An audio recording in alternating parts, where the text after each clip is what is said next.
तो hello friends, स्वागत करता हूं मैं आप सभी का अपने YouTube चैनल CS वाला में। और मैं आर्यन मौर्य। तो हो चुकी है सारे त्योहार खत्म, तो आओ आज से स्टार्ट करते हैं सी वाला बम। क्या बात है, चलो स्टार्ट करते हैं। तो हम पहले देखें सी। अरे भैया ये तो अमेज़न के जंगल में, अबे यार प्रोग्रामिंग के जंगल में मिलता है। ये तो प्रोग्रामिंग के जंगल का ये सबसे खतरनाक टाइप का जानवर है सी। आपने इसका नाम सुना ही होगा। तो आइए आज का कार्यक्रम स्टार्ट करते हैं, कोई दिक्कत नहीं है। तो सी क्या है?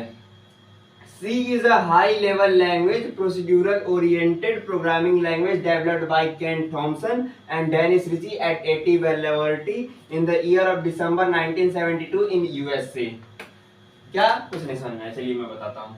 तो सबसे पहले मैं आपको क्या रिकमेंड करूंगा, इससे पहले मैंने 2 वीडियोस और बना चुकी हूँ, जिसमें से पहला है व्हाट इज प्रोग्रामिंग हिस्ट्री वगैरह, और दूसरा वाला था इंटरप्रेटर असेंबलर कंपाइलर। तो मैं आपसे रिक्वेस्ट करता हूँ पहले आप जाके उन दोनों वीडियोस को देख लें, तभी आपको ये आगे समझ में आए। क्योंकि बहुत सारी चीज में आपको एक देखने को मिला होगा हाई लेवल, अबे भाई ये क्या चीज है, ठीक है, प्रोसीजरल, मतलब ये सब चीजें जो है ये आपको वो दोनों वीडियो देख लेंगे तो आपको अच्छे से समझ में आएगा। क्योंकि जैसे कि मैं फिर भी आपको एक बार रिवाइज करा देता हूँ, जो हाई लेवल लैंग्वेज है, जैसे कि लैंग्वेजेस 2 प्रकार की होती हैं, low level language, high level language. जो सी लैंग्वेज हम लोग का आता है वो हाई लेवल लैंग्वेज के अंदर आता है। और कुछ लोग तो इसको ऐसे कहते हैं, जैसे मान लीजिए सी लेवल, जो सी लैंग्वेज है वो क्या है, C is a general purpose middle level language. तो कोई दिक्कत नहीं, आप मिडिल लेवल लैंग्वेज भी कह सकते हैं, but generally as a programmer मैं बात करूं तो जो सी लैंग्वेज है वो हाई लेवल लैंग्वेज है। क्योंकि एक्सेप्शनल कोई मिडिल लेवल लैंग्वेज होता नहीं है, बस लोग कहते हैं, ठीक है।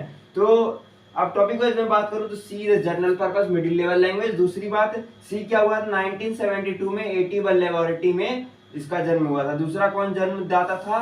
डेनिस रिची और केन थॉमसन सर, ठीक है। तो ये था हमारा छोटा सा इंट्रोडक्शन, ठीक है। अब हम स्टार्ट करते हैं हिस्ट्री कि सी। अबे भाई मैं पॉज नहीं था यार, मैं स्टार्ट करने आया तो मैं थोड़ा सा रुक जाता हूँ, ठीक है। तो मैं स्टार्ट क्या कर रहा था, हाँ भूल गया, मुझे याद आया, हिस्ट्री। तो हिस्ट्री में हम बात करते हैं तो सी सी की हिस्ट्री यूं कहूं या फिर वो कहूं कि मतलब सी को सी ही क्यों बोलते हैं भाई, उसको एबीसीडी से डी भी बोल सकते हैं, एन भी बोल सकते हैं, लेकिन भाई सी क्यों बोलते हैं आप बताते हैं। देखो, सबसे पहला मोस्ट पॉपुलर स्ट्रक्चर्ड लैंग्वेज में हमारा आया था ससुरा एल्गोल। तो एल्गोल जो आया स्ट्रक्चर्ड लैंग्वेज में सबसे बेहतरीन चला, लेकिन कुछ कारणवश इसमें कुछ एक्सेप्शन आते रहे। एक्सेप्शंस के कारण हमारे जो क्रिस्टोफर स्टोकन्स थे, उन्होंने क्या किया, इसके एक्सेप्शंस को खत्म करते हुए एक नई लैंग्वेज का आविष्कार किया, जिसे हम कहते हैं सीपीएल, ठीक है। तो सीपीएल भी भाई साहब जब बनाए तो ये भी ढंग से ससुरा वर्क नहीं कर रहा था, इसमें भी कुछ ना कुछ एक्सेप्शन आ रहा था। फिर क्या हुआ, हमारे मार्टिन रिची साहब जो थे उन्होंने एक नई लैंग्वेज बनाई, ज्यादा कुछ नहीं किया, इस ससुरों ने क्या किया, यहाँ से इस लैंग्वेज को और इस लैंग्वेज को प्लस करके एक नई लैंग्वेज बना दी, बस उसका नाम रखाया बीपीसीएल, ठीक है। तो बीपीसीएल जो था ये तो बहुत अच्छा वर्क किया, लेकिन फिर भी इसमें भी कुछ कमियां रही।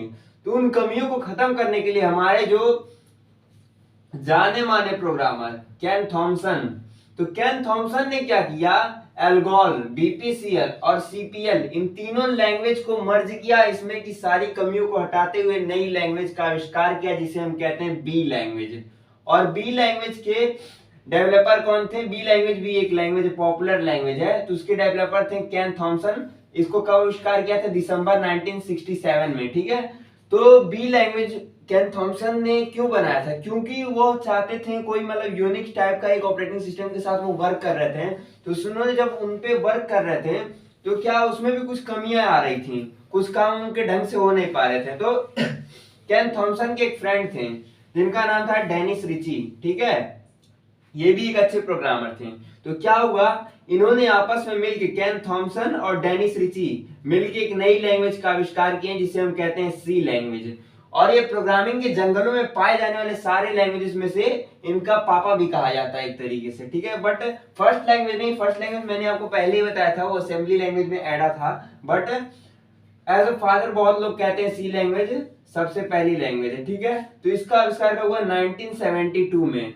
तो जब सी लैंग्वेज के साथ वर्क करके इन्होंने क्या किया, यूनिक्स टाइप ऑफ सॉफ्टवेयर के लिए इन्होंने सी लैंग्वेज का आविष्कार किया था। बस, तो हम अब वर्जन जानते हैं।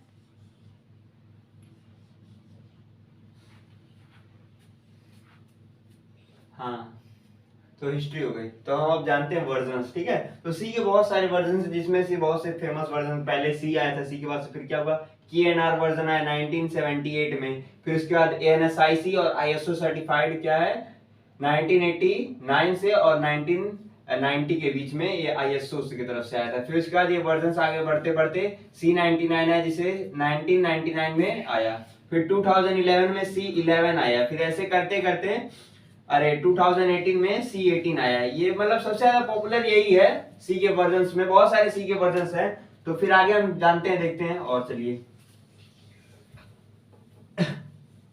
भाई। हाँ, क्या हुआ भाई? कर दे।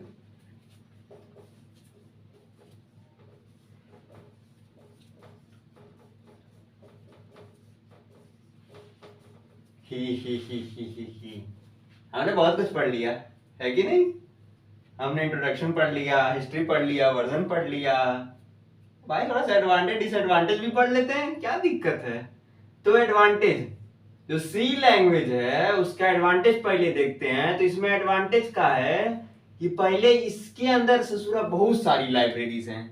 अब लाइब्रेरीज का है, आगे पढ़ेंगे भाई, टेंशन काहे ले रहे हो यार। Many libraries in C language. And second is easy to right.